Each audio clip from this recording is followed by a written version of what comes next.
Ang kwentong ito ay hango sa totoong buhay.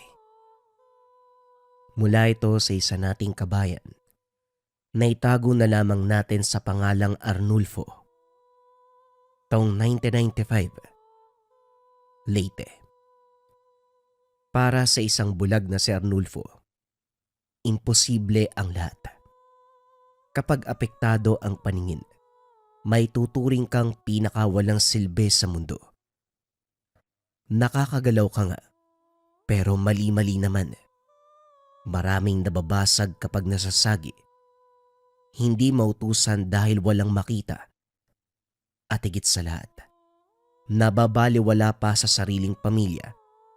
Tinatakwil. Madalas nasa tabi ng balon si Arnulfo. Yung balon na wala masyadong pumupunta. Gusto niya ang lugar dahil tahimik, payapa, walang humuhusga. Malayo ito sa tahanan, pero kahit papano kabisado na ang daanan papunta at pabalik. Paminsan pa nga, inaabutan na siya ng dilim sa lugar. Isang gabi, umulan ng araw na yon, kaya kinakailangan niyang sumilong. Nabasa pa rin siya dahil limitado lamang ang masisilungan sa lugar. Dumagdag pa ang madulas sa daanan. Ilang beses siyang nadapa. Nagtamo ng sugat at galos. Sa halip tulungan pagdating ng tahanan, sermon pa ang natanggap. Ang amang lasing, walang awa siyang binugbog. At dahil bulag, walang magawa kundi tiisin ang bawat latay sa katawan. Nang mismong gabing yun, gumapang paalis ng tahanan si Arnulfo. Bumalik sa balon kung saan payapa, tahimik at tanggap siya. Nanginginig siyang nakasandal sa puno. Iniinda pa ang tinamong bugbog. Idagdag na rin ang lalamunang uhaw at sikmurang kumakalam. Sa sitwasyon niya, hindi maiwasang hilingin na lamang ang kamatayan. Subalit sadyang maparaan ang pagkakataon. Sa kabila ng kalupitan, nabiyayaan pa rin ng mabuti. Nagulat na lang si Arnulfo nang makaramdam ng init. Naririnig niya ang tunog ng tuyong dahon at siklaban ng apoy. Ilang sandali pa nakaamoy ng inihaw na manok. Dali-daling kinapa ang paligid. Tinanggap ang nag-abot ng makakain na tubig. Isang buong manok at inumin na nakasilid sa bao. Walang sinayang na oras si Arnulfo. Sinunggaban ng pagkain at hinayaan ang sariling mabusog. Nang matapos, kinausap ang nagmamay-ari ng presensya sa tapat. Kanina pa ito napapansin, pero dahil abala sa pagkain ngayon pa lamang kinausap. Isa akong bulag kaya hindi kita makikita. Kung sino ka man, maraming salamat sa pagkain at inumin. Arnulfo ang pangalan ko. Kayo ho. Katahimikan ang sinagot sa kanya. Gayunpaman, matyagang nag-antay si Arnulfo dahil alam niyang may tao sa paligid. Hindi naglaon kusa itong nagsalita. Hindi lang masyadong maintindihan ng boses. Tawagin mo ko sa pangalang Ikan. Yun ang tawag sa akin ng mga kauri ko. Mainam na bulag ka. Dahil kapag normal, matatakot ka sa akin. Bakit naman ako matatakot sa inyo ang buti mong tao? Pinakain, pinainom mo ko. Likas sa akin ang pagbibigay, lalo na sa nangangailangan. Teka, bakit puro pasa at sugat ka? Meron bang nag-alipusta sa'yo? Wala lang ho to. Madalas kasi ang daanan kaya ilang ulit ako natumba. Gumulong pa nga eh. Hindi mo kailangan magsinungaling. Tayo lang naman ang nandito eh. O sige, ako na ang sasagot sa tanong ko. Binugbog ka ng ama mong lasingkero. Sinermo na ng ina na wala namang pakialam sa'yo. Pinagtawanan ka pa ng mga kapatid mo. Nagulat si Arnulfo nang marinig ito. Kinapa ang paligid, pero hindi magilap ang kinaroroonan ng kausap. Hindi ko kilala ang boses mo. Kaya sigurado kong hindi pa tayo nagkakakilala. Paano mo nalaman ng lahat ng yan? Dumaan ka ba sa amin kanina habang ginagawa yan ng pamilya ko? Hindi. Nandito lang ako sa balon. Inaantay ang pagbabalik mo. Bago mangyari ang lahat ng yon, nakita ko na ang hinaharap. Arnulfo, bakit ka ba nagtitiis sa pamilyang ayaw naman sa'yo? Bakit hindi mo sila iwanan? Pwede kang magsimula bilang malakas. Malayo sa nakagisnan mong pagkatao. Ho? Ano bang sinasabi mo? Isang tanong, isang sagot. Oo o hindi. Kapag bibigyan ka ng pagkakataong magbagong buhay, tatanggapin mo ba? Biglang kinabahan si Arnulfo sa tanong. Gayunpaman, kailangan niyang sumagot ayon sa napag-usapan. Kung sa bagong buhay na yan makakakita ako. Oo. Kung sa bagong buhay na yan, mahal ako ng pamilya ko. Oo. Kung sa bagong buhay na yan, tanggap ako ng mga tao, syempre oo. Walang pag-aalinlangan na tatanggapin ko kapag merong nag-alok ng ganyan. Narinig ng binata ang tawa ni Ikan. Ilang sandali pa. May nakalatag na malambot na tela sa kamay. Dinama niya ito. Pero normal na tela ang dating. Gamitin mong piring ang bagay na yan. Magkakatotoo ang bagong buhay na sinasabi mo. Ha? Magkakatotoo. Niloloko mo ba ako? Tambay ka siguro dun sa kanto. Wala ka magawa kaya kung ano-ano yung sinasabi. Hoy! Hoy! Ikan! Nandiyan ka ba? Huwag mo kong iwan dito. Kahit loko-loko ka, magaan kang kasama eh. Ikan? Ikan? Walang sumagot sa kanya. Mahabang katahimikan ang lumipas. Nang sumagi sa isip ni Arnulfo ang hawak na tela, bumalik sa alaala ang sinabi ni Ikan. Paulit-ulit itong umaalingaw sa tenga hanggang sa naglakas ng loob na gamitin. Dahan-dahang umangat ang mga kamay para itali ito bilang piring. Hinayaan sa ganong posisyon hanggang sa unti-unting nakaramdam ng pagbabago. Unang napansin ay ang kusang paghilom ng sugat. Kinapa niya ang sarili, maging ang makapal na pasa ay nawala. Sinundan ng payapang pakiramdam. Kasunod ay pagdaloy ng kakaibang lakas sa katawan. Panghuli, ang gumulat sa kanya, isang kurap. Nakakakita na siya. Sa pagkabigla natumba sa kinalalagyan, tinignan ng paligid. Kahit gabi na malinaw na aaninag ang bagay-bagay, kahit ang nasa malayo ay klarong-klaro. Kinapa ni Arnulfo ang mga mata. Kinusot-kusot, pero hindi siya nananaginip. Dahan-dahang tumayo at nagsimulang maglakad. Hindi na kumakapa. Dire-diretso ang hakbang.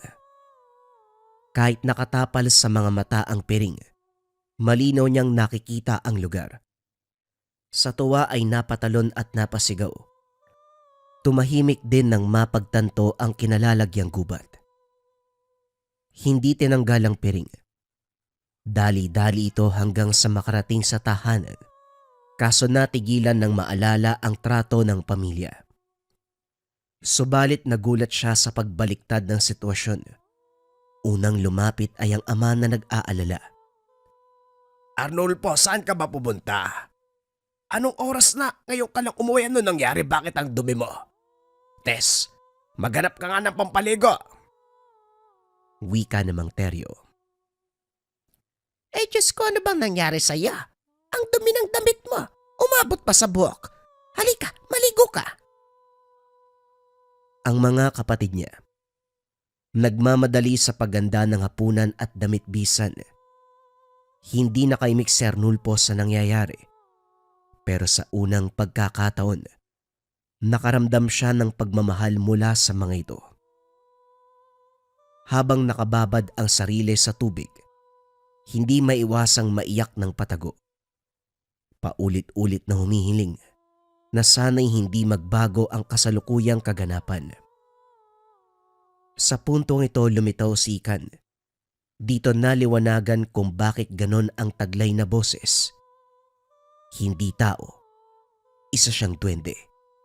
Ang ipinagtataka, katulad niya itong bulag. Ikan, bulag ka rin pero Oo, isa kong bulag.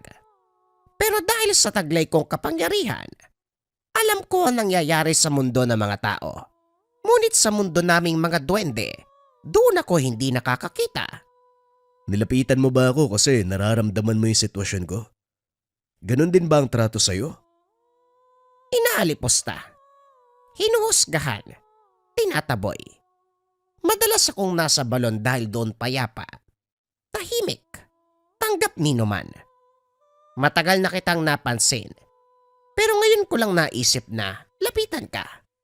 Akalain mo, pinagtagpo tayong dalawa. Maraming salamat kung ano man ang ginawa mo sa akin. Pero itong piring na binigay mo sa akin, nagkakaroon ako ng kakayahan na makakita. Ganito rin ba yung binibigay nito sa'yo?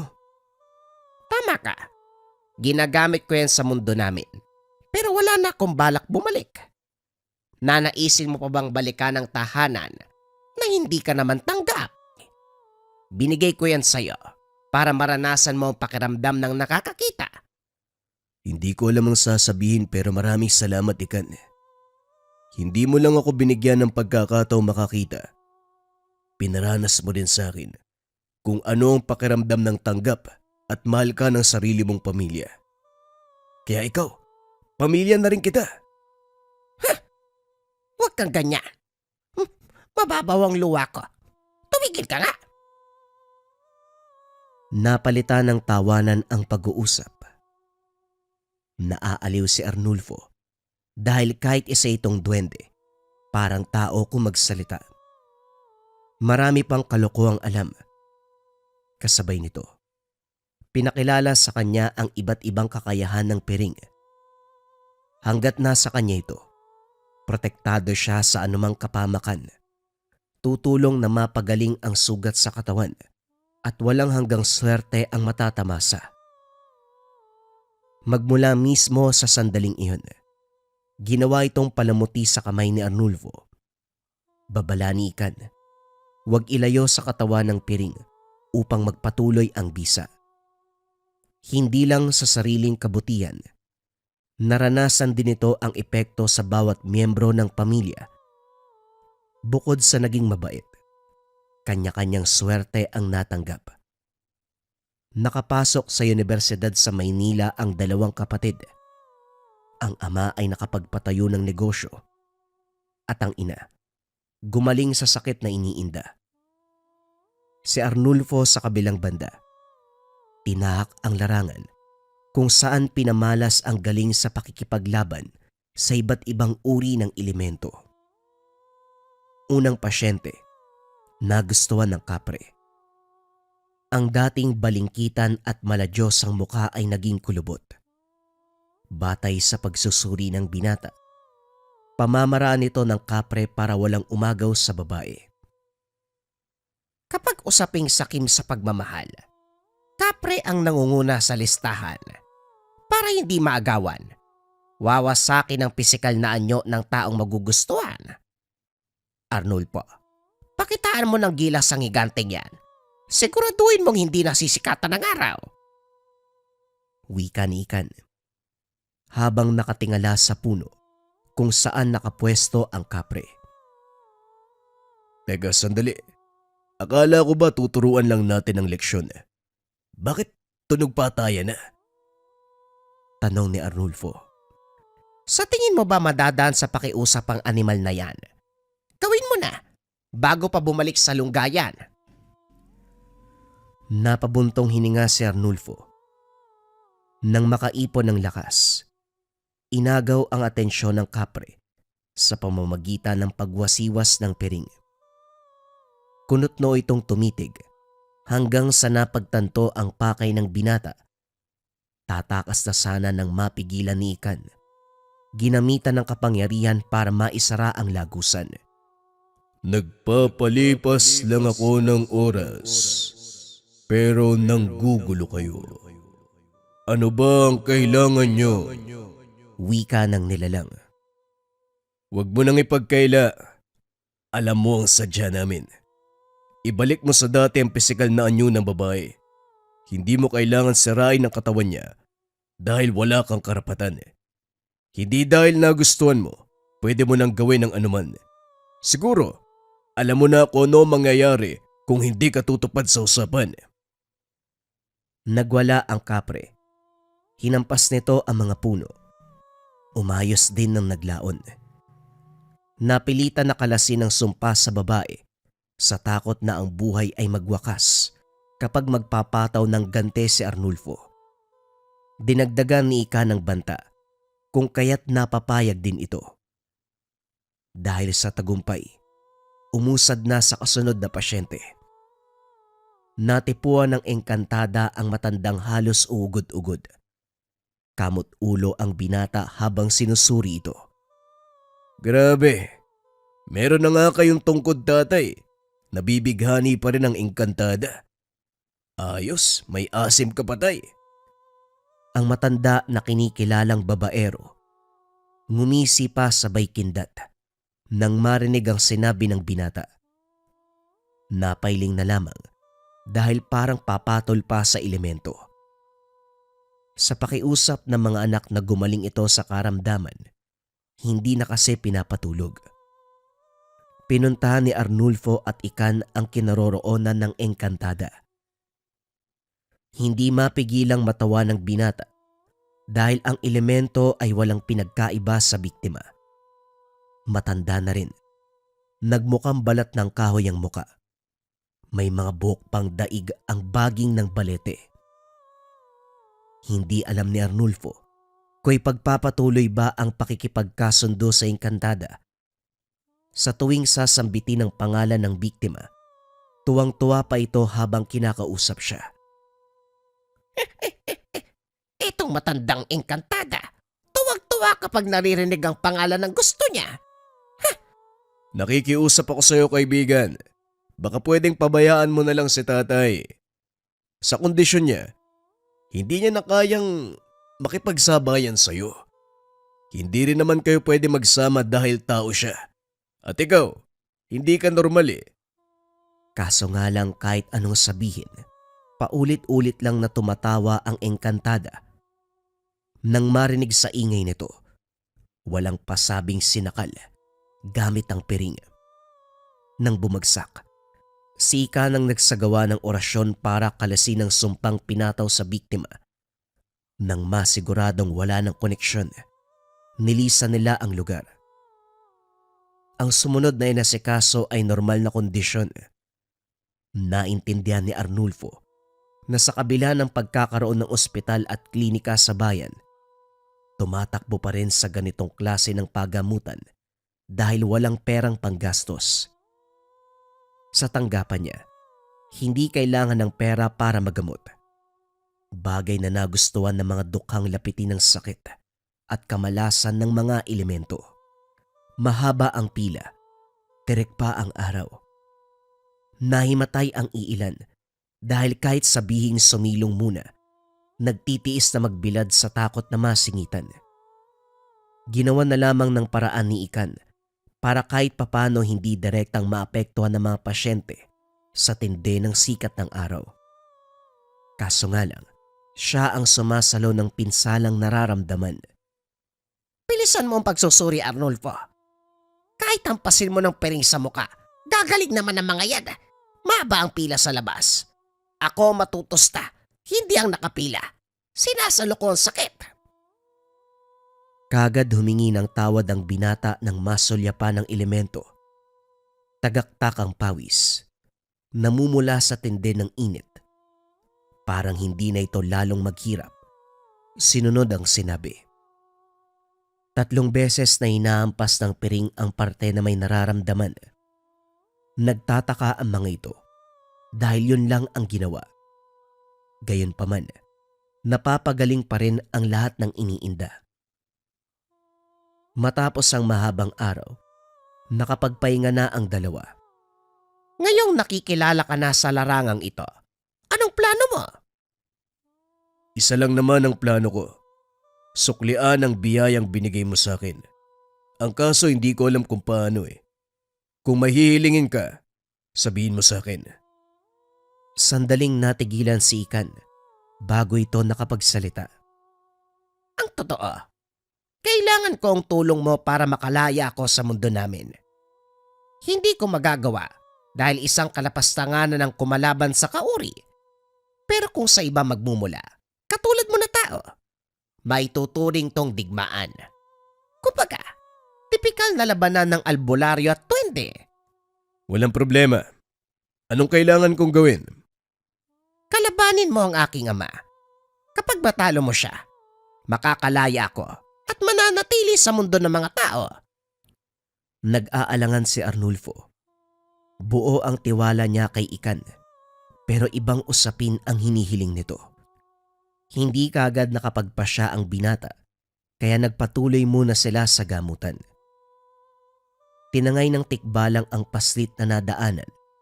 Swerteng nakita ng ina na bukas ang ikatlong mata, kung kaya't natukoy kagad ang salarin. Dito nahirapan dahil piling oras at araw lamang nakikita ang lungga ng tikbalang. Ilang araw nag-intay bago muling nagpakita ang nilalang. Sa pagkakataong ito nakilala si Ikan. Nandito na pala sa lupa ang duwendeng bulag. Nakipagkaibigan sa isa pang bulag. Dapat nga kayong magsama. Pareho kayong walang makita. Ay! Kabayong hindi pantay ang ngipin. Huwag mong ibayin ang usapan. Ibalik mo ang bata ngayon din kung ayaw mong ako mismo ang pumatay sa'yo. Ay, duwendeng pangit. Huwag mo akong pagtaasan ng boses. Hindi man pantay ang ngipin ko, pero tanggap ako ng aking angkan. Ikaw hindi. Pilit kang pinagtatabuyan. Mawalang galang na kaibigang tikbalang. Hindi kami naparito para makipag-asaran sa'yo. Makikiusap sana kami. Baka pwedeng ibalik mo na ang bata. Ilang araw na nag-aantay ang mga magulang niya. Anong pakialam ko? Kasalanan ko bang humarang siya sa daanan? At isa pa, hindi ko siya tinangay. Kusa siyang sumama sa akin. Tinangay man o kusang sumama, nakikiusap ako. Hindi siya nararapat sa mundo mo. Dahil dito siya nabibilang. Huwag na nating pabaan ang usapan. Ibalik mo na bago pa magsara ang lagusan. Unti-unting natauhan ng tikbalang. Sa loob lamang ng maikling panahon nagbubukas ang lagusan. Nagdagdag na ng banta si Arnulfo. Tuluyang isasara ng binata ang lagusan at hindi na siya makakapunta sa mundo ng mga tao. Kaya naman dali-daling kumilos ang tikbalang. Binalik ang paslit. Tulalang natagpuan sa likuran ng puno. Hinayaan na rin na makatawid ang tikbalang. Sa pag-uwi nila, isang duwende pa ang humarang. Nakilala kaagad dahil ito ang ama ni Ikan. Masama ang tingin nito sa binata, lalo na nang makita ang piring. Pumagitna si Ikan. Sinabihan si Arnulfo na tumabi muna. Nag-usap ang mag-ama. Hindi man maunawaan ng binata ang pinag-uusapan. Sigurado siyang galit ito sa isa't isa batay sa reaksyon. Ilang sandali pa. Napapitlag. Nagbatuhan na ng kakayahan. Dali-dali siyang tumabi bago matamaan. Kaso sa lagay ni Ikan, siguradong matatalo siya ng ama. Ilang beses itong tinamaan. Ilang ulit tumilapon. May dugong umagos mula sa bibig.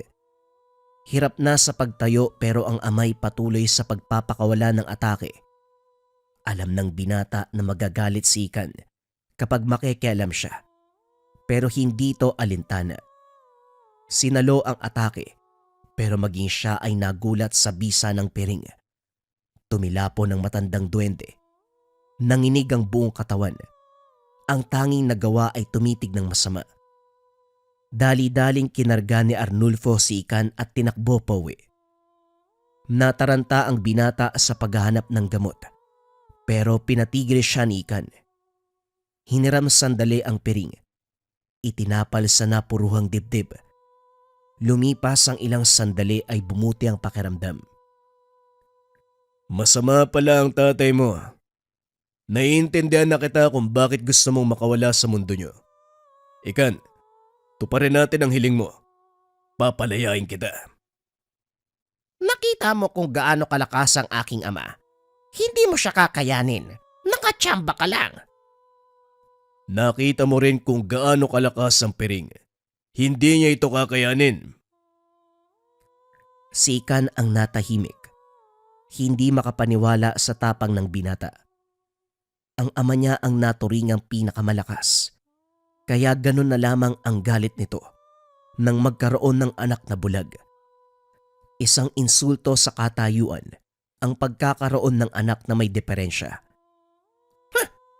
Hindi kita hahayaang lumabang mag-isa. Ama ko ang kalaban, kaya sasamahan kita. Gusto kong malaman niya na ang anak na tinakwil ay hindi basta-basta. Arnulfo, ano man ang mangyari, tandaan mo, wag na wag ilalayo ang piring. Naganda ang dalawa. Kinabukasan ng takip silim, nasa harapan ng punso. Nag-antay sa pagdating ni Uki, ang ama ni Ikan. Binata, huwag kang makisali. Laban ito ng magkaangkan. Papalampasin ko ang ginawa mo sa akin noon, pero huwag kang mangyalam ngayon. Yan ang bagay na hindi ko gagawin. Dahil ang anak mo ang siyang tumulong sa akin. Walang pinagkaiba. Tao man o duwende, parehong bulag na inutil. Kahit magsanib puwersa kayong dalawa, hinding-hindi nyo ko maggagapi. Tignan natin kung anong mangyayari ngayon. Mahabang katahimikan ang sumunod. Hindi naglaon na sa likuran na ang matandang duwende. Inatake nito si Ikan. Hindi inaasahan kung kaya't tinangay ng atake. Si Arnulfo ang gumanti, kaso nabasa ng matandang duwende ang galaw niya. Nakailag ito. Muling naganda sa susunod na pag-atake. Nilapitan niya na si Ikan, nakasalukuyang iniipon ng lakas. Sinabi ko na sa inyo, hindi kayo mananalo. Hindi tayo aabot sa ganito kung babalik ka sa mundo natin, Ikan. Huwag ka nang magmatigas. Dahil maging ang kaibigan mo, papatayin ko. Huwag mong kakalimutan ang lakas ng piring. Huwag mo ring kakalimutan na hindi maglalabas ng lakas ang piring kung hindi tugma sa enerhiya na nagmamay-ari. Ang batang yan ay mahina. Nagkakalakas lang dahil sa ibinibigay mo. Huwag mong gamitin sa akin panakot ang piring dahil kayang-kaya kong tanggalin ang bisa. Ikan, magagawa ba yun ng tatay mo? Mukhang delikado tayo. Hindi! Magtiwala ka lang. Huwag kang makinig sa kanya. Sumugod na si Ikan. Nagagawang tapatan ng lakas ng ama. Nasundan na lamang ng tingin ni Arnulfo ang galaw ng dalawa. Maliliit, pero kung magbuno ay daig pa ang higante. Malakas na dugungdong at nakakasilaw na liwanag ang pinapakawala ng dalawa. Hindi nagtagal. Naglaho ang liwanag kasabay ng pagbagsak ni Ikan. Dali-daling nilapitan ni Arnulfo. Idinikit ang piring sa kanya. Kaso nga lang, kagad siyang kinausap. Huling babala, iho. Pwede ka nang umalis at buburahin ko ang lahat ng alaala mo. Tigilan mo ko, tanda. Hindi ko tatalikuran ng kaibigan ko. Sa puntong ito, siya ang naunang sumugod. Nagulat siya dahil mabilis ang kilos. Lumakas ng lumakas ang atake, habang ang matanda ay panay atras, panay ang ilag. Nakagante na makatsyempo. Nagawang patamaan ni Arnulfo, pero hindi makapaniwala nang itapal ng binata ang piring sa sugatang balikat. Anong ibig sabihin yan? Nakakapagpagaling ang piring. Yan ang lakas ng anak mo na pilit mong tinatakwil. Dinagdagan niya ang bisa ng piring. At hindi lang yon ang kayang gawin ito. Ito rin ang tatapos sa buhay mo, tandang uki! Hinagis ng binata ang piring sa direksyon ng duwende. Kusa itong naging matulis na bagay. Direktang tumago sa katawan niya. Kagad tumakbo si Arnulfo papunta kay Ikan. Naghihingalo ang kaibigan. Kaso nga lang, bago pa man siya makapagsalita, tuluyan itong namaalam. Hindi maproseso ng utak ang kaganapan. Sobrang bilis. Nasaksihan ang unti-unting paglaho ng katawan ng mag-amang duwende. Naging abo, humalos sa hangin. Hanggang sa ilang sandali pa ang lumipas, naiwan siya mag-isa sa lugar. Hindi napansin kung gaano katagal sa sitwasyon na yun. Nakaluhod, nakatulala. Saka lang natauan ng dumampi ang sikat ng araw sa muka. Sa puntong ito, naguguluhan si Arnulfo kung totoo ba ang pangyayari o isang panaginip. Pero nang masipat sa kamay ang piring, sigurado siyang totoo ang lahat. Dali-daling umuwi ng tahanan para alamin ang lagay ng mga magulang, ang buong pamilya. Maayos ang kaganapan. Totoo. Totoo ang kaibigan kong Sigan. Pero sa isang iglap, bigla na lang siyang nawala. Matapos ng kaganapan, tumigil na siya sa tungkulin. Nawalan siya ng lakas dahil hindi na kasama si Ikan. Ang tanging naiwan na kakayahan na lamang kay Arnulfo. Hindi na siya naging bulag. Ito ay dahil sa binigay na tangan sa kanya. Ang piring ng duwendeng bulag.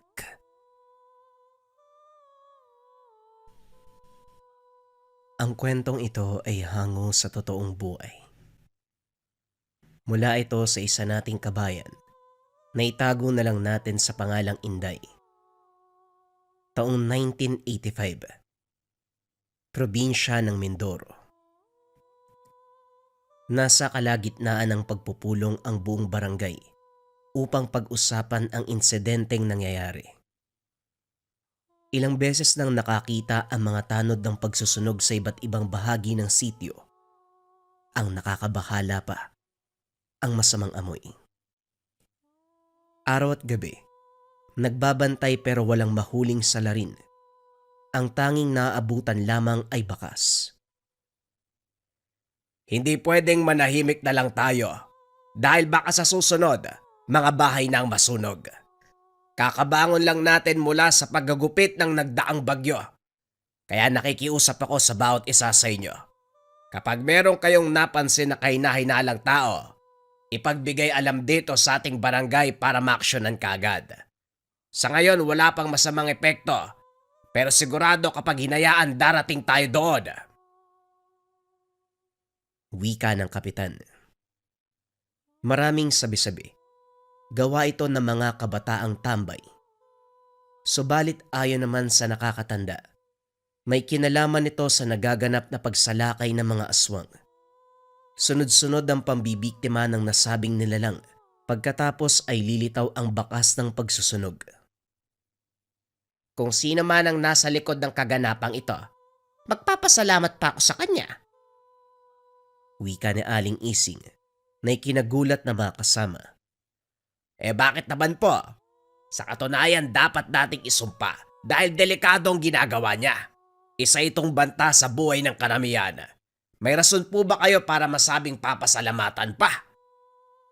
Isipin niyo, sa tuwing may aswang na nambibiktima sa lugar natin, pagkatapos yan makakakita tayo ng pagsusunog. Hindi ba sumagi sa inyo na katawan ng aswang ang sinusunog niya? Natahimik ang lahat. Nagkatinginan ng mapagtanto ang sinasabi ng ale, pero wala ni isa ang nakumbinse. Isingan kabihin ma, sinasabayan lang ng tao niya ng problema sa aswang. Paano naman masusunog ang katawan? Ang hirap kalabanin ng nilalang.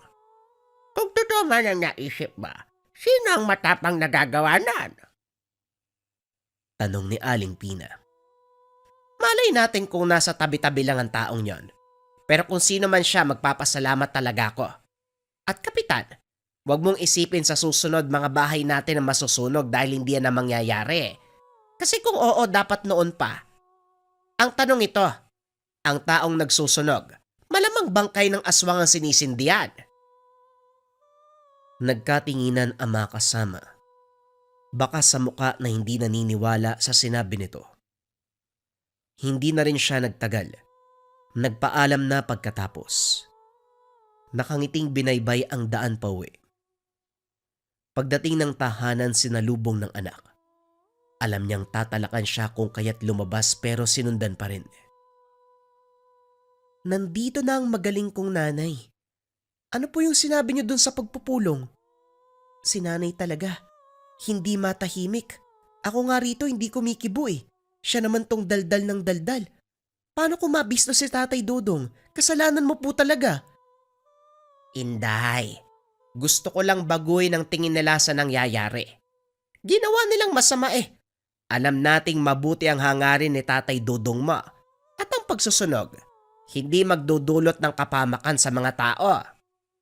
O yan na naman kayong dalawa. Nagtatalo na naman kayo. Dito kayo sa loob magsagutan eh. Mamaya may makarinig sa inyo. Wika ni Mang Dudong nang masilip sa bintana ang mag-ina. Eto po kasing si Nanay Ising. Dumalo sa pagpupulong ni Kapitan kung ano-ano sinasabi. Nag-aalala po ko na baka lalong masamay ng lahat ng ginagawa niyo. Hindi yan.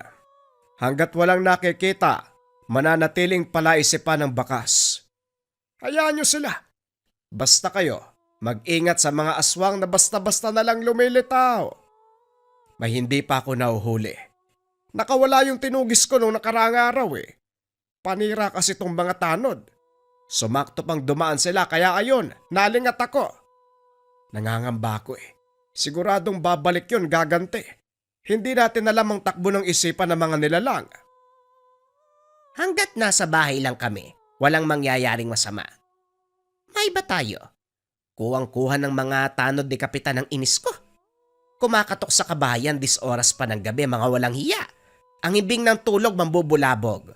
Tapos manghihiram lang ng posporo para magsindi ng sigarilyo. Natawa si Mang Dudong sa sinabi ng asawa. Nga pala tatay, kilala niyo po yung bagong tanod? Iwasan mo yun. Ilang beses ko nang nahuli na tumitingin dito sa bahay. Yung tinginan para may gustong alamin. Balita ko nga hindi siya taga rito. Bagong lipat nung nakaraang buwan. Malay natin, may masamang balak sa'yo yung tao na yun.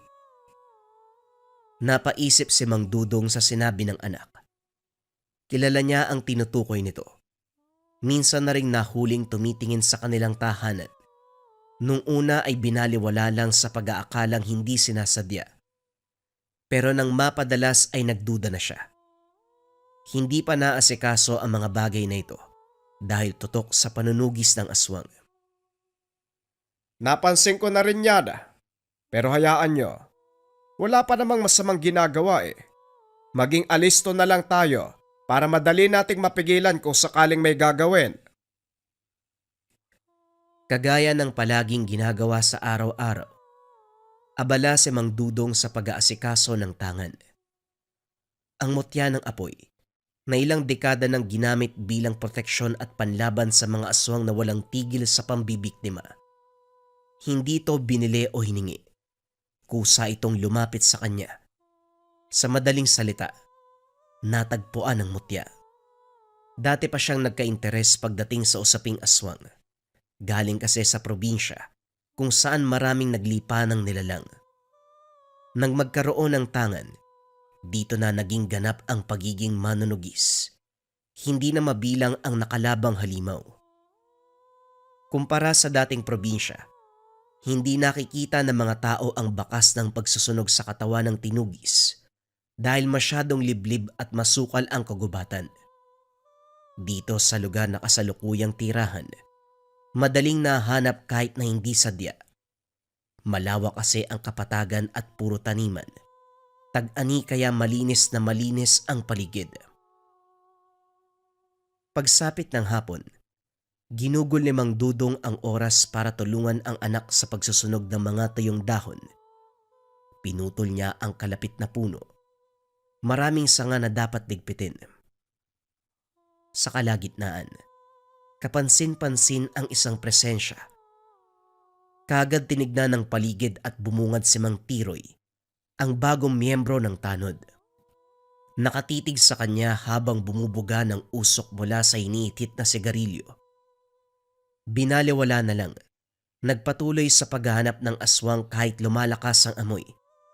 Pero kahit saan man tumingin, walang magila. Tatay Dudong, nandyan na naman si Mang Tiroy nakatingin sa atin. Hindi niyo po ba sisitahin? Nakailang titig na po yan eh. Kinilabutan ako nang wala sa oras Wika ni Inday, nang mapansin ang tanod na nakatayo sa hindi kalayuan. Kahit nahuli na ito, hindi umalis. Patuloy sa pagtingin. Basta magwalis ka lang diyan. Umakto ka na hindi mo pinapansin. Lalapitan ko lang. Baka may gustong sabihin nahihiya lang siguro. Habang papalapit sa kinaroroonan ni Mang Tiroy, unti-unting lumalakas ang amoy at nang tignan ito, dahan-dahang umaatras. Tinawag niya, pero nagmamadaling lumayo. Hindi maiwasan ni Mang Dudong na pagdudahan ang kilos ng matanda. Napabuntong hininga na lamang habang hinahatid ito ng tanaw. Natigilan din ng mapagtanto ang isang bagay. Kasabay ng pag-alis ni Mang Tiroy, ang pagkawala ng alingasaw. Napatitig siya sa dinaanan nito. Pagkuway sinundan. Narating ang bahay pero walang tao. Sinamantala ang pagkakataon na makiramdam, kahit ang tangan ay nagbigay ng senyales na merong nilalang sa paligid. Kaso nga lang, hindi siya pwedeng pumasok dahil baka pag-isipan ng masama. Nagintay na lamang kung kailan magpapakita si Mang Tiroy, pero sumapit ang dilim. Wala pa din ito. O Tutong, anong ginagawa mo sa bahay na yan? Si Tiroy ba sadya mo? Madaling araw ko lang yung napapansin Kung may mapasabi ka, ako na lang kung gusto mo. Wika ng kapitbahay na si Mang Tomas.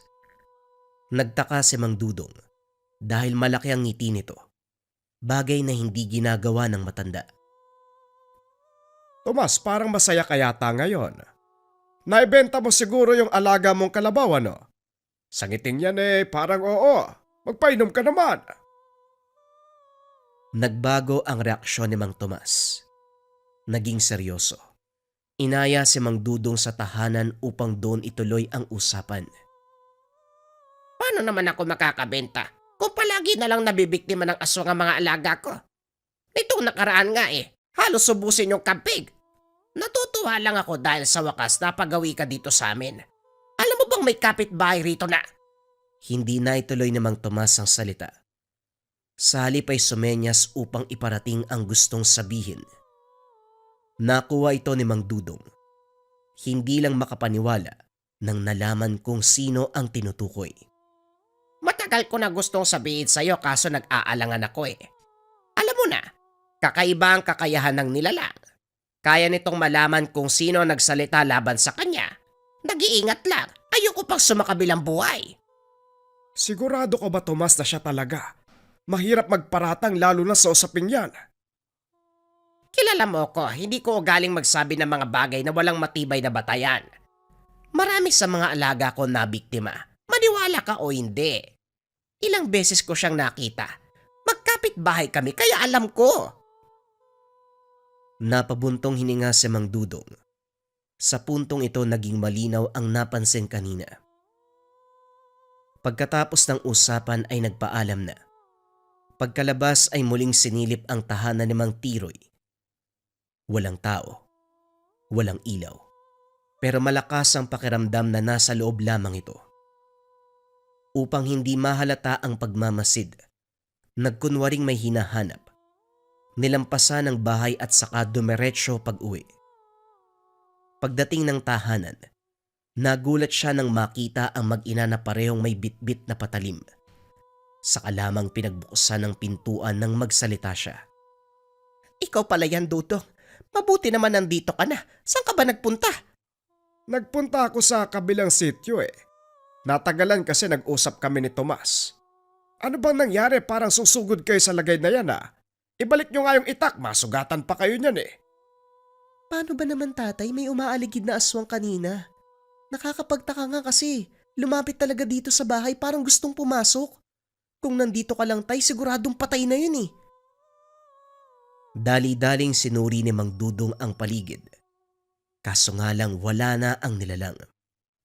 Hindi naman siguro kayo sinaktan ano? Anong klaseng aswang ba yon? Paliwanag nyo nga. Malaki siya tatay eh. Kahubog ng taong lalaki. Ang pangit ng muka, mabaho basta. Akala nga namin ni nanay madadali kami. Mabuti hindi. Parang napadaang lasing lang. Hindi sinasadyang makasagi, parang ganun. Nagkaroon ng ideya si Mang Dudong kung sino ang nilalang. Akma ang pagpapaliwanag sa halimaw na nakalaban noong nakaraang buwan. Ito ang nakatakas nang mapadaan ang mga tanod sa gawi kung saan sila naglalaban. Ang hula niya, binalikan siya.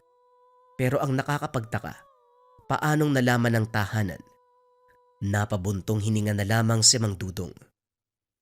Sa mga sumunod na sandali, tulog na ang kanyang mag-ina, subalit siya ay gising na gising sa takot na baka muling lumitaw ang aswang. Tahimik lamang na nagkakape sa sala habang pinapanood ang madilim na paligid sa nakabukas sa bintana. Hindi nagtagal dumaan ang mga tanod. Tinawag siya nang makita ng kapitan. Magandang gabi po, Kapitana. Mukhang marami kayo ngayon kumpara sa mga nagdaang gabi. Abay oo, yung mga tambay kasi naisipang tumulong kaya pinasama ko na sa paglilibot. Mas maganda nga sana kung sasama ka rin eh. Lahat na nakikisa eh, ikaw na lang yata ang hindi. Ay pasensya na ho kayo, Kapitana. Puro babae kasi ang kasama ko sa bahay eh. Ayokong iwanan, baka may mangyaring masama. Naglipa na pa naman ang mga aswang sa panahon ngayon. Baka sa ibang bagay na lang ako, Kapitana. Huwag lang sa ganyan, pasensya na ho talaga. Naiintindihan ko naman, o siya sige. Lalakad na kami para maglibot sa buong barangay. Tumango lamang si Mang Dudong. Tinitigan ang papalayong grupo. Tangkang babalik na sana ng tahanan. Napansin niya ang presensya sa hindi kalayuan. Naging alerto ang tanga na sinusundan ng pag-alingasaw. Walang pagdadalawang isip na kumuha ng patalim at saka pinuntahan ng pinagtataguan ng nilalang. Sa sandaling nakalapit, napalingon sa tahanan ng marinig ang pag-angil nito. Nagtataka sa mabilis na kilos. Kagad bumalik ng bahay si Mang Dudong. Dali-daling umakyat sa bubong para hanapin ang aswang. Pagkarating sa itaas, sinunggaban siya ng nilalang. Hindi nakabawi dahil sa biglaang atake. Nahulog silang pareho at sakto namang pumaibabaw siya rito. Walang pagdadalawang isip na tinaga. Mabilis nakailag hanggang sa nakawala. Tumayo ito sa unahan. Masama ang titig sa kanya. Ayos ka rin ano? Natuntun mo ang bahay ko. Nagkataon nga ba? O talagang alam mo dahil sa malapit ka lang nakatira? Umangil lamang ang nilalang. Pagkatapos ay muling sumugod. Naging alerto si Mang Dudong dahil mabilis ang kilos nito. Nasundan ang bawat galaw niya at madaling nakakaiwas. Ilang beses siyang nawala ng balanse dahil sa taglay nitong lakas. Nang makabawi, si Mang Dudong naman ang umatake pero sa pagkakataong ito, walang tumama sa ilang beses na pagtaga. Lahat na ilagan ng halimaw, narinig pa niya ang pag-angil nito. Halatang pinagandaan mo ang pagkikita natin ano? Kung dati madali kitang napapatamaan, ngayon mahirap pa. Pero sige, tignan natin kung hanggang saan ang kaya mo. Lumapit ka, sige! Kagad sumugod ang aswang. Sa sobrang bilis ng kilos, Nahirapan siyang umiwas sa mga atake. Umatras na lamang habang iniinda ang lakas. Hinayaan niya muna hanggang sa mabigyan ng pagkakataon. Sa puntong ito, hindi nakatakas ang nilalang nang bumao ng patalim sa dibdib. Sunod-sunod na tinaga. Kalaunan ay binawian ng buhay. Dali-dali itong hinila ni Mang Dudong patungo sa likod ng tahanan nang marinig ang ingay ng mga tanod.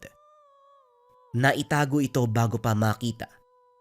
Nakangiti niyang binate ang mga kakilala pero kinabahan ng mag-usisa ang ilan. 10 oras na ng gabi, nasa labas ka ba, Dudong? Balak mo bang umalis? Tanong nito. Ang iba ay inilawan ang paligid. Saan naman ako pupunta sa ganitong oras? Lumabas lang ako. Hindi kasi makatulog kaya nagmasid na ako sa lugar. Baka sakaling makatulong sa pagbabantay. Ano ba? O siya, hindi na kami magtatagal. Maglilibot pa kami doon banda, oh. Sa kabila naman. Mag-ingat ka dyan, ha? Kung sakaling may mapansin ka, huwag ka mag-aatubiling magsabi sa amin. Nakahinga ng maluwag si Mang Dudong. Abot langit ang pagiging kabado nang tangkain ng isang tanod na sumilip sa likod. Mabuti na lamang hindi nakita ang tinakbang bangkay. Pagkatapos, dali-dali siyang nagsuot ng maitatakip sa muka. Hinila ang katawan ng aswang. Sa dulo ng taniman na isipang sunugin, sinigurado niyang walang ibang makakakita sa gagawin. Dali-dali naghukay. Marahang inangat ni Mang Dudong ang kamay. Kasabay nito lumiwanag ang palad. Unti-unting natutupok ang katawan ng nilalang. May kung anong puwersang lumalabas sa kanyang palad na naglilikha ng apoy upang masunog ang katawan ng aswang. Kinabukasan, hindi na nagulat nang muling kumalat ang usapan tungkol sa natagpo ang bakas ng pagsusunog.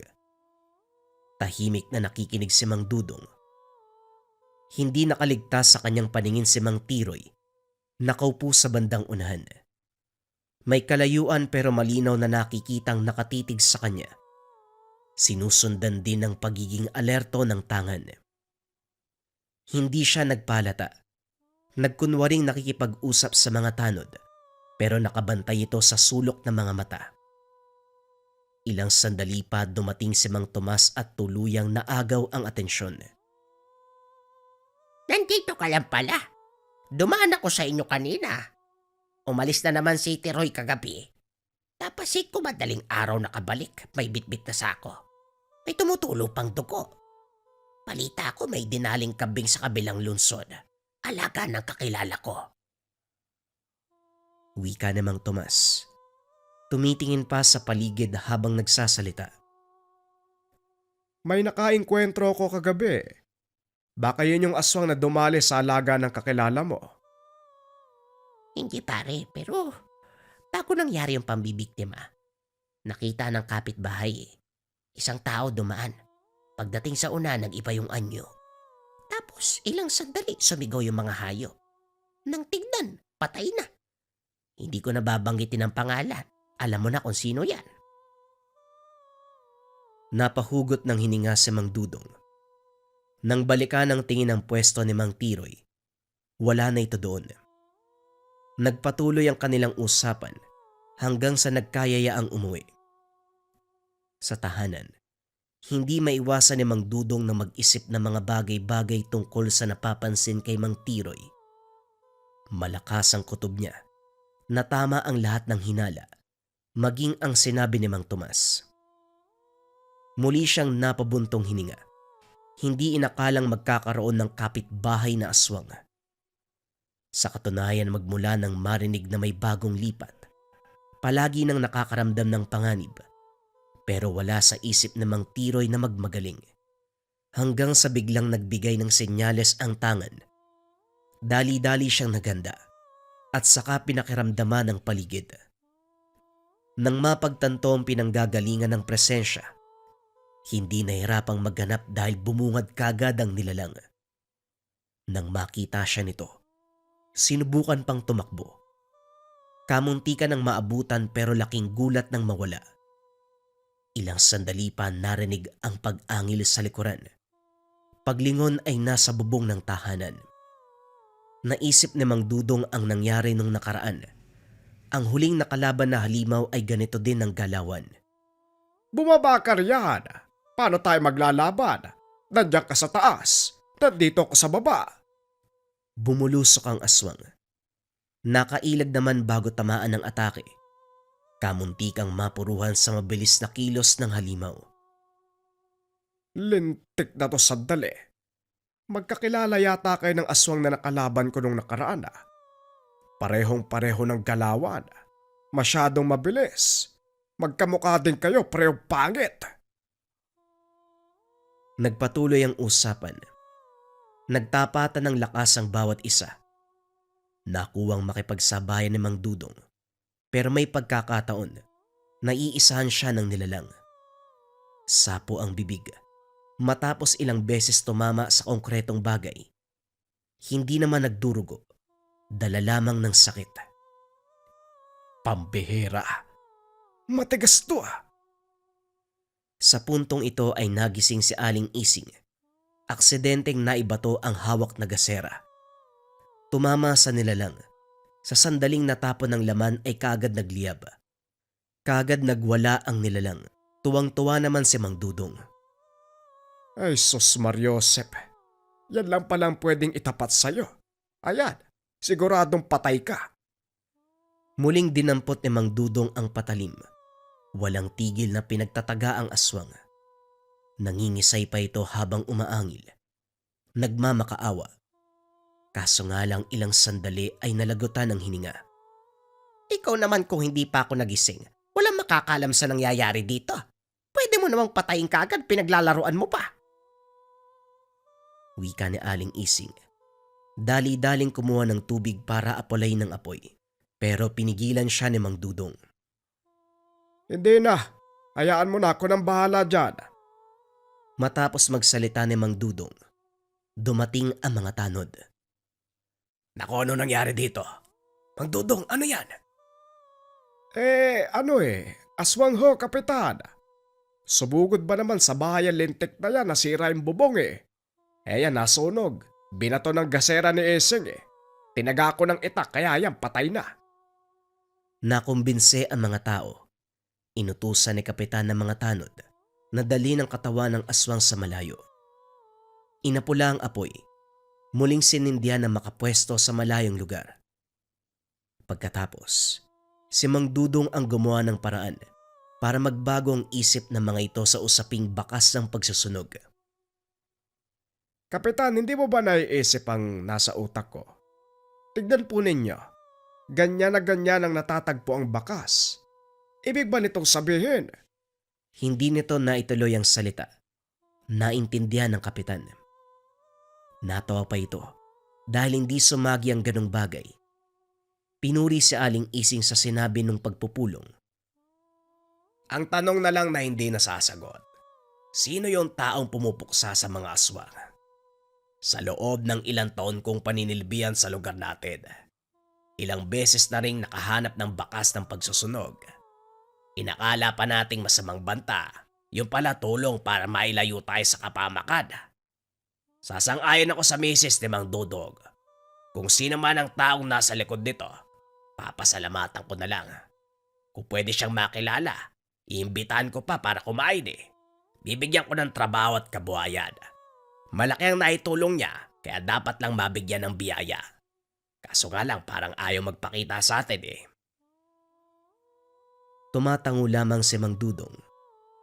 Sa kabilang banda ay natuwa dahil nagbago ang isip ng mga tao sa mga pangyayari. Pagkalipas ng mga araw, wala na siyang nabalitaan tungkol kay Mang Tiroy. Walang nakaalam kung nasaan ito. Iginiit ni Mang Tomas na aswang ang nasabing matanda, kaso hindi matukoy kung sino sa mga napatay. Kung dati ay nangangamba na baka masama ang kahihinatnan ng tagalugar sa bakas ng pagsusunog, ngayon ay natutuwa sila sa tuwing merong natatagpuan dahil nagsisilbing tanda na may napuksang aswang.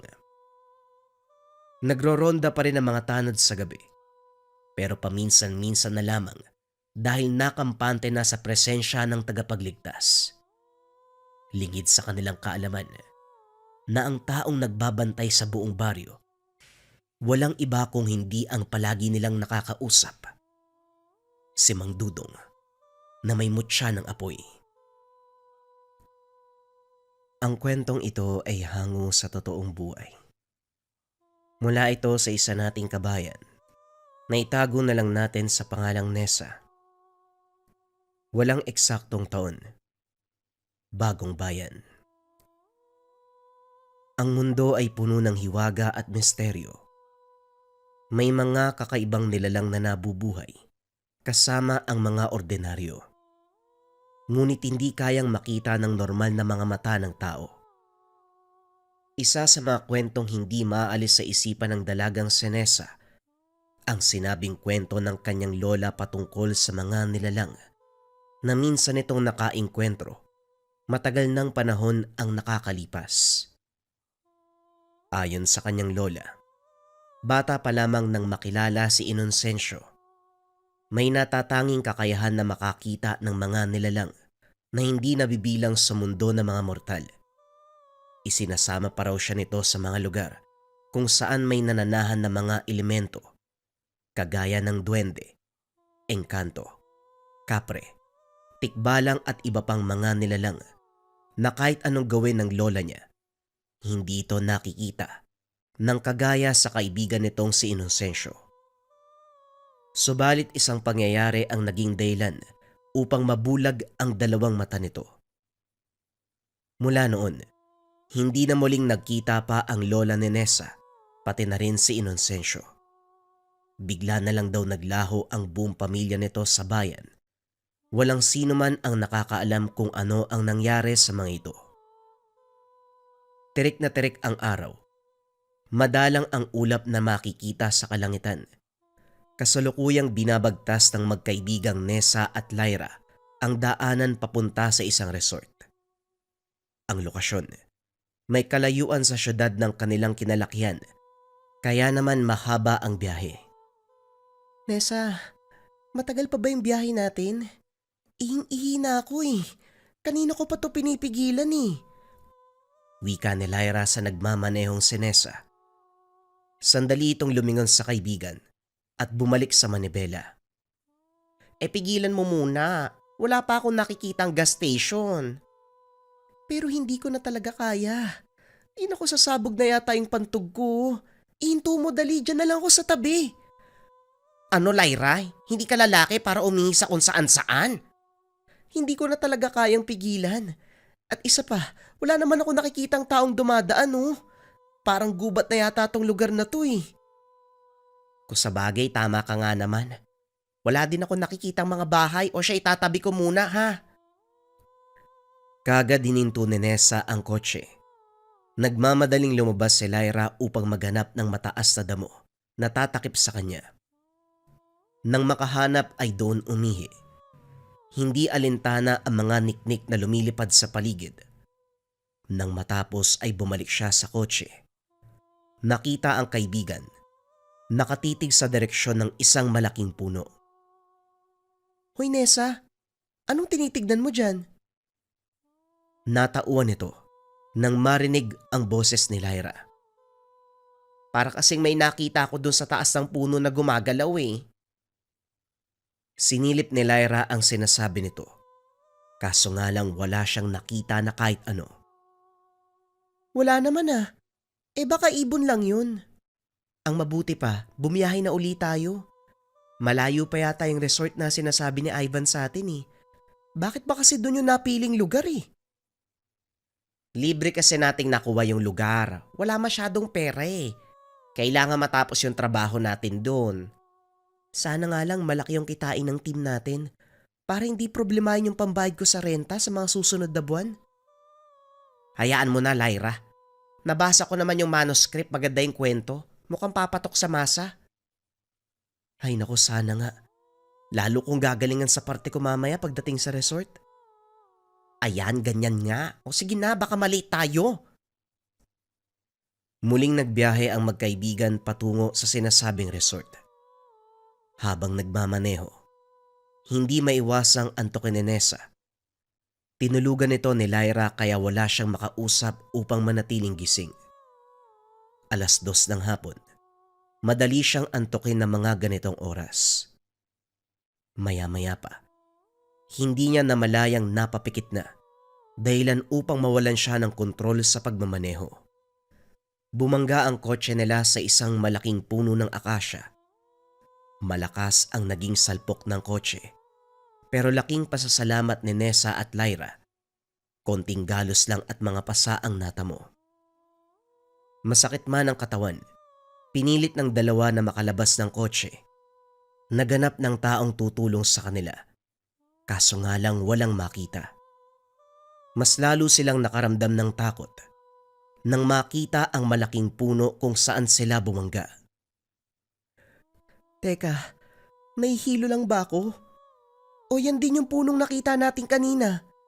Napalingon siya sa mataas na damo na tumakip sa kanya habang umiihi kanina. Hindi siya maaaring magkamali. Ito nga ang lugar. Nessa, hindi ako pwedeng magkamali. Yan talaga yung puno na nakita ko kanina. Hindi kaya naliligaw tayo? Muling tinitigan ni Nessa ang puno. Tama ang kaibigan. Ito nga ang puno kanina kung saan may nakita siya. Hindi na lamang kinumpirma sa kaibigan para hindi madagdagan ang takot na nararamdaman. Hindi ko alam. Hindi ko alam kung yan nga yun. Anong gagawin natin? Wala na tayong sasakyan. Mangiyak-ngiyak si Lyra habang sinusubukang tumawag sa kanyang cellphone. Kaso nga lang walang signal sa lugar. Maya-maya ay nag-iba ang ihip ng hangin. Dumampi sa kanilang mga ilong ang mabahong amoy. Naaamoy mo ba yun, Lyra? Ikaw ba yun? Hoy, amoy ihi ng kabayo yun ha. Hindi naman ganun yung ihi ko. Pero bakit ganun ang baho? Pinagbasdan nila ang buong paligid. Nanindig ang balahibo nang makita ang puno ng akasya. Nawala ang nararamdamang pananakit sa katawan. Napalitan ng pangingilabot at pagtaas ng balahibo. Isang itim na figura ang nasa taas ng puno. Nakatitig sa kanilang dalawa. Lyra, kunin mo yung mga gamit natin sa sasakyan. Teka, bakit naman? Huwag mo sabihin maglalakad tayo hanggang resort. Hindi tayo maglalakad. Tatakbo tayo, bilisan mo. Ha? Ano bang nangyayari sa... Hindi na natapos ni Lyra ang sasabihin. Bigla siyang hinila ni Nessa papunta sa kotse. Kinuha nila ang importanteng gamit pati na rin ang susi. Nagpasya na lamang si Nessa na balikan ng kotse kapag nakahanap sila ng tulong.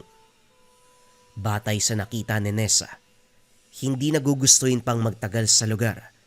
Lalo silang mapapahamak kung doon pa mag-aantay ng tulong. Bilisan mo na. Dapat makalayo tayo sa lugar na to. Ano ba, Nessa? Ano ba nangyayari sa'yo? May nakita ako eh. Hindi tayo pwede doon. Ano ba yung nakita mo? Tao ba? E di sana humingi tayo ng tulong. Baliw ka ba? Kung tao yung nakita ko, sa palagay mo tatakbo tayo palayo? Kung hindi tao, anong meron dun? Tikba lang yung nakita ko. Huwag ka na muna magreklamo, bilisan mo na! Sa halip na tumakbo ay tumigil sa kalagitnaan ng daan si Lyra at doon nagsimulang magubad ng mga suot na damit. Lyra, ano bang ginagawa mo? Ngayon ka pa talaga naghubad? Eh di ba ganun yung dapat gawin kapag naliligaw sa gubat? Ano ka ba, naghubad sila para baliktarin yung damit, hindi para tanggalin? Utang na loob, isuot mo yan, bilisan mo! Muling sinuot ni Lyra ang mga damit. Pero ramdam ni Nessa, maraming nagbabantay sa kanila doon sa lugar. Hindi lamang ang tikbalang. Tuluyan silang nakalayo. Bitbit ang mga bag. Naganap sila ng tulong sa paligid. Pareho na silang pawisan. Ngunit hindi yon inintindi. Dahil 3:00 na ng hapon at kailangan nilang makarating sa resort bago kumagat ang dilim. Nang makaramdam ng pagod, napagkasunduan nila na magpahinga muna. Naupo ang mga ito sa putol na katawan ng isang puno. Habang nagpapahinga, napansin ni Lyra ang katabing puno ng makopa. Hitik ang puno sa bunga, kaya naman nagpa siya siyang kumuha upang kainin. Uy Lyra, huwag ka bastang pumitas ng hindi nagpapaalam. Baka magalit sa'yo yung may-ari niyan. Ha? Sino may-ari nito? Multo. Mga elemento. Nasa gitna tayo ng gubat. Hindi natin alam kung anong mga nilalang ang kasama natin dito. Ano ko ba naman, dalawa lang naman yung kukunin kong bunga, tig-isa tayo. Nagugutom na ako eh. Napalingon si Nessa sa kaibigan. Sa hindi inaasahang pangyayari, aksidente itong nadulas ng lumundag para abutin ng bunga. Sa kanyang pagbagsak, gumulong ito pababa ng lupa. Sa sobrang taranta ni Nessa ay sinundan niya ang kaibigan. Sa kasamaang palad ay nadulas din ito. Tuluyan silang bumulusok paibaba. Hindi makabangon si Nessa upang lapitan ang kaibigan na ngayon ay duguan dahil sa sugat sa kanang tagiliran. Kinapa niya ang sarili para tignan kung may mga sugat siya. Mabuti na lang, wala itong nakapangdugo o sugat. Kung gaano siya kapalad, kabaliktaran ng nangyari kay Lyra. Nagtamo ito ng mga galos at sugat sa iba't ibang parte ng katawan. Ang malala pa, nabalian ito ng braso. Aray ko, gusto ko nang umuwi. Ayoko na dito.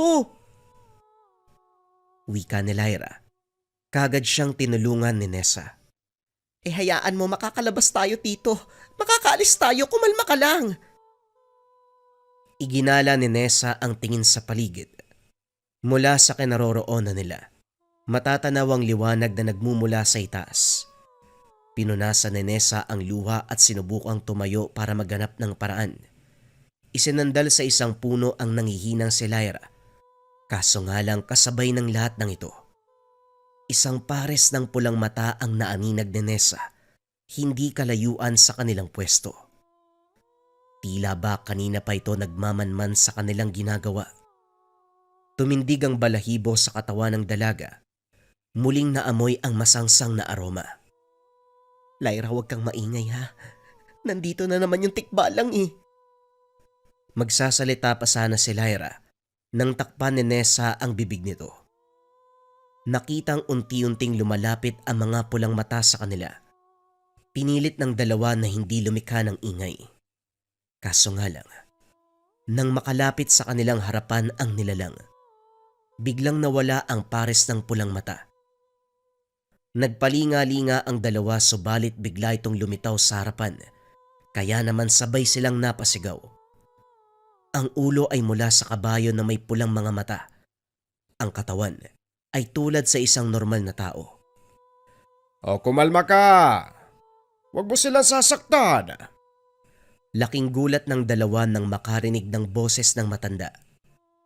Napansin ni Nessa ang paglayo ng tikbalang, kaya naman nakakuha siya ng pagkakataon upang alalayan si Lyra upang pumunta sa pinanggagalingan ng boses. Nakita ang isang matandang lalaki. May hawak na tungkod.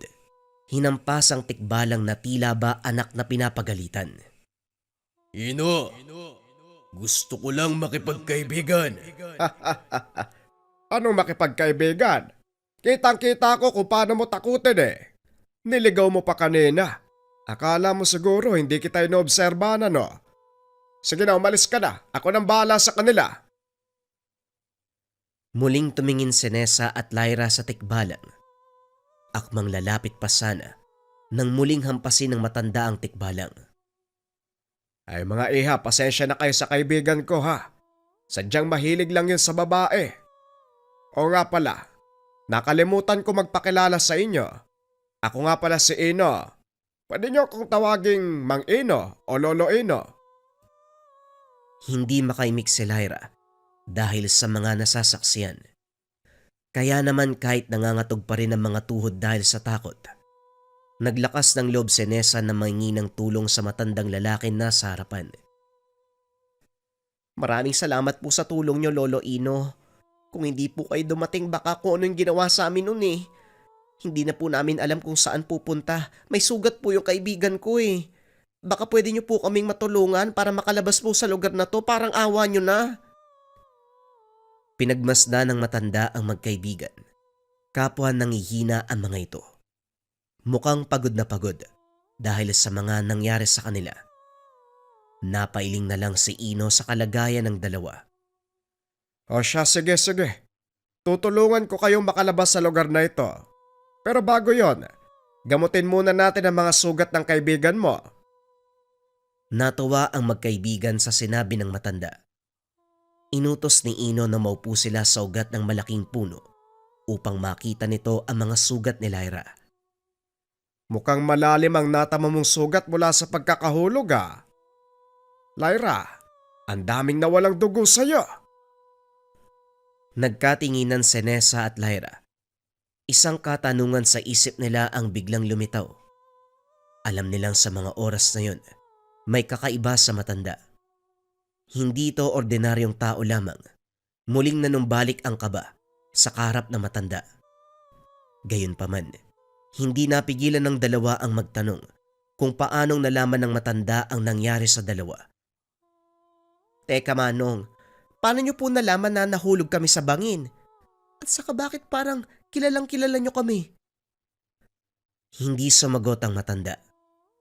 Tumawa ng napakalakas na lalong dumagdag sa takot na nararamdaman ni Nessa at Lyra.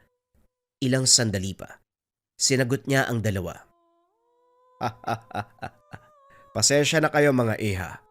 Nakalimutan kong sabihin sa inyo na ako ang tagapagbantay ng kagubatan. Nakikita at naririnig ko ang lahat ng nangyayari dito. Kagad na alala ni Nessa ang kwento ng kanyang lola tungkol sa mga tagapagbantay ng kagubatan. Hindi niya akalain na totoo ang lahat ng ito. Isang patunay ang matandang lalaki na kaharap nila. Bilang tagapagbantay, nakikita ko mga kaganapan sa kabundukan at gubat. Hindi ko lang ugali makialam sa ginagawa ng mga nilalang sa mga taong napapadpad. Pero isang lambanang lumapit sa akin. Tulungan ko daw kayo eh. Gusto kayong kunin ni Matos. Matos? Yung tikpa lang po kanina? Oo siya nga, Matos ang pangalan nun. Huwag kayong mag-alala, kaibigan yon, mabait yon.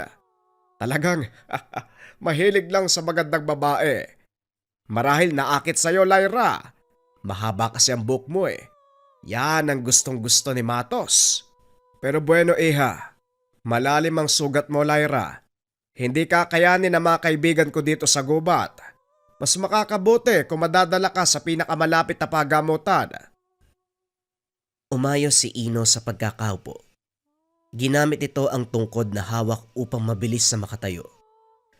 Maya-maya pa ay sinakop na ng kadiliman ng lugar. Isang hindi mapaliwanag na lamig ang naramdaman. Nagsipulasan ang mga alitaptap at iba pang mga nilalang sa paligid. Hindi maganda ang nagaganap. Kailangan na nating magbadali. Nabagabag ang dalawa sa sinabi ng matanda. Nagmamadaling tumayo mula sa pagkakaupo sa malaking ugat ng puno. Ano po bang nangyayari, Lolo Ino? Kung merong mga kaibigang nilalang sa lugar, hindi rin maiiwasan na makaaway. Ayaw nila na makalis kayo sa lugar na ito. Akala ko po ba yung kaibigan yung si Matos lang ang may gusto sa amin? Yan din ang akala ko eh. Subalit nakaabang na pala ang ibang nilalang sa inyo. Mukhang tinulungan nila si Matos nang hindi nito nalalaman. Kaya ganyan ang natamo mong sugat, Lyra. Si Lyra ang gusto nila, Nessa. Wala nang ibang nagawa si Lyra kung hindi ang umiyak. Ano pong gagawin natin, Manong? Hindi naman pwede yan. Sumunod kayo sa akin. Ilalabas ko kayo dito. Pero ipangako nyo sa aking dalawa. Sa akin lang kayo makikinig. Kung maaari, wag na wag kayong lilingon kapag may narinig kayong tumatawag sa pangalan nyo. Kung hindi na kayo makakabalik sa mundo nyo. Maliwanag ba? Lalong humigpit ang pagkakahawak ng kamay ni Nessa at Lyra sa isa't isa. Wala ni isa ang gustong bumitaw habang binabagtas nila ang daan palabas ng nakakatakot na gubat. Sa pagtagal ng oras na naroon, lalong dumilim ang paligid. Iba't ibang huni ng hayop ang naririnig. Sa kabilang banda, Mararamdaman ang pagsunod ng mga nilalang sa kanila. Wala itong ibang gusto kung hindi si Lyra. Ilang sandali pa, nagsimula nang makarinig ng kung ano-anong boses ang dalawang magkaibigan. Mula sa boses na kahali-halina hanggang sa mga nakakatakot na boses ng nilalang. Wala itong ibang sinasabi kung hindi ang pang-aakit kay Lyra. Marami ang naririnig niya. Pinipilit na hindi lumingon kahit parang boses na mga mahal niya sa buhay ang ginagamit ng mga ito. Subalit isang boses ang nakapukaw ng kanyang atensyon at damdamin. Hindi napigilan ang sarili. Narinig ang boses ng ina. Tinatawag ang kanyang pangalan. Matagal nang namatay ang magulang, kaya sabik na sabik siyang makita ang mukha nito. Eksaktong paglingon niya sa likuran. Dalawang malaking kamay ang humablot sa kanya. Napasigaw na lamang si Nessa habang hawak ang kaibigan. Pilit itong pinanlalabanan ang nilalang na kumukuha sa kaibigan. Lolo Ino, tulungan niyo po kami! Binalaan na kita pati ang kaibigan mo. Patawad, pero wala akong magagawa sa kalagayan ni Lyra. Wala akong kapangyarihan upang bawiin siya. Ang tanging magagawa ko lang, proteksyonan at bantayan kayo. Napayak na lamang si Nessa habang tinitignan ng kaibigan na unti-unting nilalamon ng dilim. Patawad, Nessa. Ang mga nilalang na kumuha kay Lyra, naiiba sa kagaya ni Matos. Hindi na ito usapin kung kaya ko silang labanan o hindi.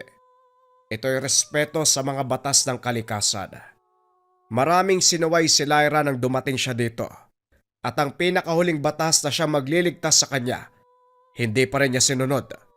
Wala tayong magagawa, Nessa. Kailangan panatiliin ang balanse. Kailangan sumunod sa mga batas.